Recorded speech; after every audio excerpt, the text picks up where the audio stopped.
Hello welcome to CC plus. എൻ്റെ പേര് സുമിത. അപ്പോൾ ചിലപ്പോൾ ടീച്ചർ ക്ലാസ്സിലൊക്കെ ചോദിക്കാറുണ്ട് ആരാവണം എന്നാണ് ആഗ്രഹം വലുതാവുമ്പോൾ എന്നല്ലേ. അപ്പോൾ ചിലരെങ്കിലുമൊക്കെ പറഞ്ഞു കാണുമായിരിക്കും വലുതാകുമ്പോൾ കളക്ടർ ആവണമെന്നോ പോലീസ് ആവണമെന്നൊക്കെ. അപ്പോൾ എങ്ങനെയാണ് ഈ കളക്ടർ ആവാനും പോലീസ് ആവാനും ഒക്കെ പറ്റുക, എന്ത് പഠിക്കണം എന്നൊക്കെയുള്ള പല സംശയങ്ങളും കാണും അല്ലേ. അപ്പോൾ ഇന്ന് അതിനൊക്കെയുള്ളൊരു ഉത്തരവുമായിട്ടാണ് CC പ്ലസിൽ ഈ വീഡിയോ ആയിട്ട് വന്നിരിക്കുന്നത്. എന്താണ് സിവിൽ സർവീസ് എക്സാമിനേഷൻ? അതായത് സിവിൽ സർവീസ് എക്സാമിനേഷൻ എന്ന് പറഞ്ഞിട്ടുണ്ടെങ്കിൽ UPSC നടത്തുന്ന ഒരു പരീക്ഷയാണ്. UPSC എന്ന് പറഞ്ഞാൽ union public service commission India മുഴുവൻ നടത്തുന്ന ഒരു ഒറ്റ പരീക്ഷയാണ് സിവിൽ സർവീസ് എക്സാമിനേഷൻ എന്ന് പറയുന്നത്. അതും ഉയർന്ന ജോലികൾക്ക് വേണ്ടിയിട്ടുള്ളതാണ്. ഇന്ത്യൻ അഡ്മിനിസ്ട്രേറ്റീവ് സർവീസ്, അതായത് കളക്ടർ ആവുക എന്നൊക്കെ പറയില്ലേ, അതാണ് ഇന്ത്യൻ അഡ്മിനിസ്ട്രേറ്റീവ് സർവീസ്. അതേപോലെ ഇന്ത്യൻ ഫോറിൻ സർവീസ്, അതേപോലെ ഇന്ത്യൻ പോലീസ് സർവീസ്, അതേപോലെ Indian revenue service, Indian forest service, അങ്ങനെ ഒരുപാട് ജോലികൾ ചേർന്ന് വരുന്ന ഒരു ഒറ്റ പരീക്ഷയാണ് സിവിൽ സർവീസ് എക്സാമിനേഷൻ എന്ന് പറയുന്നത്. ഇനി ഇതിനകത്ത് ഇന്ത്യൻ ഫോറിൻ സർവീസ് IFS എന്ന് തന്നെയാണ് റെപ്രസെന്റ് ചെയ്യുന്നത്. അതേപോലെ ഇന്ത്യൻ ഫോറസ്റ്റ് സർവീസ് ഉണ്ട് കേട്ടോ. ഇന്ത്യൻ ഫോറസ്റ്റ് സർവീസ് ആണെങ്കിൽ ഇങ്ങനെയായിരിക്കും എഴുതുക, ഇന്ത്യൻ ഫോറസ്റ്റ് സർവീസ്. അതായത് ഈ പറഞ്ഞതുപോലെ ഫോറസ്റ്റ് റേഞ്ച് ഓഫീസറൊക്കെ പോലെ വരുന്ന ഉയർന്ന പോസ്റ്റുകളിലേക്ക് ഉള്ളൊരു പരീക്ഷയാണ് ഇന്ത്യൻ ഫോറസ്റ്റ് സർവീസ്. അതും ഇതിൻ്റെ കൂടെ തന്നെയാണ് വരുന്നത്. അത് ചില പ്രത്യേക സബ്ജക്റ്റുകളൊക്കെ പഠിച്ച ആളുകളാണ് മിക്കവാറും ആ പരീക്ഷയൊക്കെ എഴുതുന്നത്. അപ്പോൾ ഇത്തരം പരീക്ഷകൾ എല്ലാം കൂടി ചേർത്താണ് സിവിൽ സർവീസ് എക്സാമിനേഷൻ എന്ന് പറയുന്നത്. അടുത്തത് നോക്കിക്കേ, ആർക്കാണ് ഈ പരീക്ഷ എഴുതാൻ പറ്റുന്നത് എന്നുള്ളതാണ്. ഈ പരീക്ഷ എഴുതാൻ പറ്റുന്നത് ഏതെങ്കിലും അംഗീകൃതമായിട്ടുള്ള ഒരു യൂണിവേഴ്സിറ്റി അല്ലെങ്കിൽ കോളേജിൽ പഠിച്ച ഡിഗ്രിയുള്ള ആർക്ക് വേണമെങ്കിലും ഈ പരീക്ഷ എഴുതാം. അതായത് MBBS കഴിഞ്ഞവർക്കോ, അതേപോലെ BTech കഴിഞ്ഞവരോ, അതേപോലെ BA കഴിഞ്ഞവരോ, BSc കഴിഞ്ഞവരോ, BCom കഴിഞ്ഞവരോ, അങ്ങനെ എന്ത് കോഴ്സ് പഠിച്ച ഡിഗ്രിയുള്ള അംഗീകൃതമായിട്ടുള്ള യൂണിവേഴ്സിറ്റിയിൽ നിന്നും ഡിഗ്രി കഴിഞ്ഞ ആർക്ക് വേണമെങ്കിലും എന്ത് എഴുതാൻ പറ്റും? ഈ പറയുന്ന പരീക്ഷ എഴുതാൻ പറ്റും. സിവിൽ സർവീസ് എക്സാമിനേഷൻ എഴുതാൻ പറ്റും. അതൊരു നാഷണൽ ലെവൽ എക്സാം ആണ് കേട്ടോ. അടുത്തത്, ഇനി ഇതിന് എന്തൊക്കെ ചില റൂൾസ് ഉണ്ടെന്ന് വെച്ചിട്ടുണ്ടെങ്കിൽ IAS, IFS, IPS ഈ കാൻഡിഡേറ്റ്സ് എന്ന് പറയുന്നത് തീർച്ചയായിട്ടും എന്തായിരിക്കണം? ഇന്ത്യൻ സിറ്റിസൺസ് ആയിരിക്കണം. അതേപോലെ അതർ കാൻഡിഡേറ്റ്സ് എന്ന് പറയുന്നത് ഇന്ത്യൻ സിറ്റിസൺ അല്ലെങ്കിൽ citizen of Nepal, citizen of Bhutan, അതേപോലെ 1962 ജനുവരി 1 മുന്നേ ഇന്ത്യയിലേക്ക് കുടിയേറി പാർത്തിട്ടുള്ള ടിബറ്റൻ റെഫ്യൂജീസും ആയിരിക്കണം.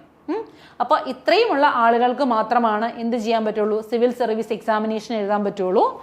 IFS, IAS, IPS ഈ കാൻഡിഡേറ്റ്സ് എന്ന് പറയുന്നത് തീർച്ചയായിട്ടും എന്തായിരിക്കണം? ഇന്ത്യൻ സിറ്റിസൺ ആയിരിക്കണം എന്നുള്ളത് നിർബന്ധമാണ്. ബാക്കിയുള്ള പോസ്റ്റുകളിലേക്കാണ് നേപ്പാൾ സിറ്റിസൺസിനും ഭൂട്ടാൻ സിറ്റിസൺസിനും അതേപോലെ 1962 ജനുവരി 1 മുന്നേ കുടിയേറി പാർത്തിട്ടുള്ള റെഫ്യൂജീസിനും എക്സാം എഴുതാനായിട്ട് പറ്റുള്ളൂ.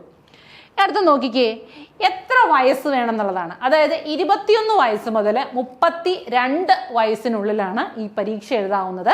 ഇനി ചില റിലാക്സേഷൻസ് ഉണ്ട്. അതെങ്ങനെയാണെന്ന് വെച്ചിട്ടുണ്ടെങ്കിൽ റിസർവേഷൻ ഉള്ള അതായത് ഷെഡ്യൂൾഡ് കാസ്റ്റ്, ഷെഡ്യൂൾഡ് ട്രൈബ് എന്ന് പറയുന്ന കാറ്റഗറിയിൽ വരുന്ന ആളുകൾക്ക് 5 വർഷത്തെ റിലാക്സേഷനും, അതേപോലെ OBC അതർ ബാക്ക്വേർഡ് കാസ്റ്റ് എന്ന് പറയുന്ന ക്ലാസ്സസിൽ വരുന്ന ആളുകൾക്ക് 3 വർഷം റിലാക്സേഷനും ഉണ്ട്. അതേപോലെ ഡിഫൻസ് സർവീസിലിരുന്ന ഉദ്യോഗസ്ഥര് എന്തെങ്കിലും കാര്യത്തിൽ, അതായത് ഇന്ത്യയിൽ വെച്ചിട്ടോ അല്ലെങ്കിൽ പുറത്തെവിടെയെങ്കിലും വെച്ചിട്ടോ എന്തെങ്കിലും തരത്തിലുള്ള ഡിസബിലിറ്റീസ് വന്നിട്ടുള്ള ആളുകൾക്കും എന്ത് ചെയ്യാം? 3 വർഷത്തെ റിലാക്സേഷൻ ഉണ്ട്. അപ്പോൾ ഇത്രയുമാണ് അതിൻ്റെ റിലാക്സേഷൻ അല്ലെങ്കിൽ ഏജ് ലിമിറ്റ് എന്ന് പറയുന്നത്.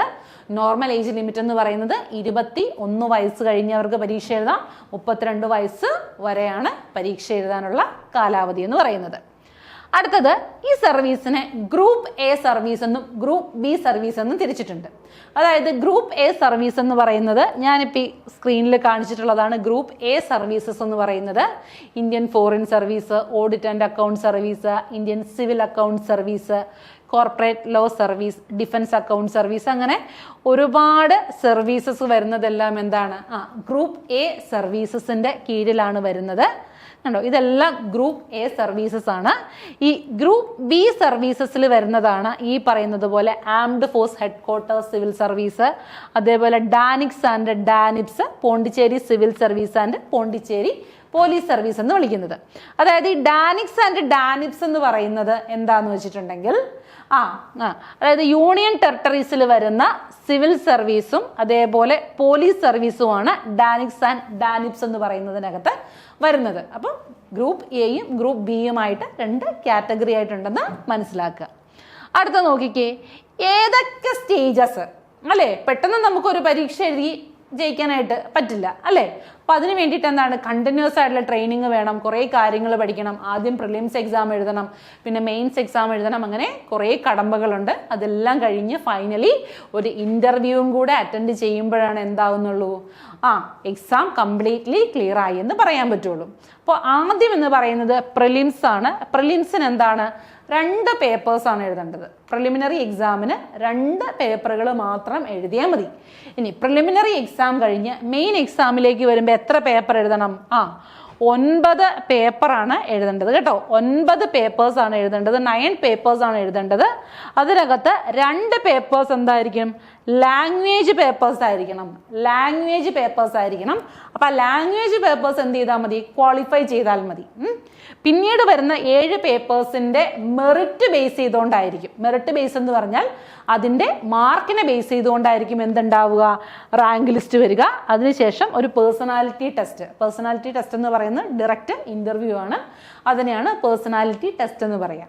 അപ്പോൾ ഇത്രയും കാര്യങ്ങളാണ് ഒരു സിവിൽ സർവീസ് എക്സാമിന് പ്രിപ്പയർ ചെയ്യുന്ന ആള് കടന്നു പോകേണ്ട വഴികൾ എന്ന് പറയുന്നത്. ഇനി പേപ്പർ 1ൻ്റെ സിലബസ്, അതായത് പോളിസി, കറണ്ട് ഈവൻസിൻ്റെ നാഷണൽ ആൻഡ് ഇൻ്റർനാഷണൽ ഇമ്പോർട്ടൻസ്. അപ്പോൾ ഇതൊക്കെ പഠിക്കാനായിട്ട് എന്ത് ചെയ്യണം, ഡെയിലി ന്യൂസ് പേപ്പർ വായിക്കുക എന്ന് പറയുന്നൊരു ഹാബിറ്റ് വേണം കേട്ടോ. അപ്പോൾ കറണ്ട് ഈവൻസ് ഒക്കെ അറിയാനായിട്ട് എന്ത് ചെയ്യണം, ന്യൂസ് പേപ്പർ വായിക്കണം. അപ്പോൾ ഇപ്പോഴേ എന്ത് ചെയ്യണം, ചിലരൊക്കെ ചിന്തിക്കും ഞങ്ങൾ പിന്നെയല്ലേ പരീക്ഷ എഴുതുന്നത്, ഇപ്പോഴേ എന്തിനു വേണ്ടിയിട്ടാണ് ന്യൂസ് പേപ്പർ വായിക്കുന്നതെന്നല്ലേ. ശരിക്കും പറഞ്ഞാൽ ഇന്നത്തെ വാർത്ത എന്ന് പറയുന്നത് എന്താണ്, അത് നാളത്തെ ചരിത്രമാണ്.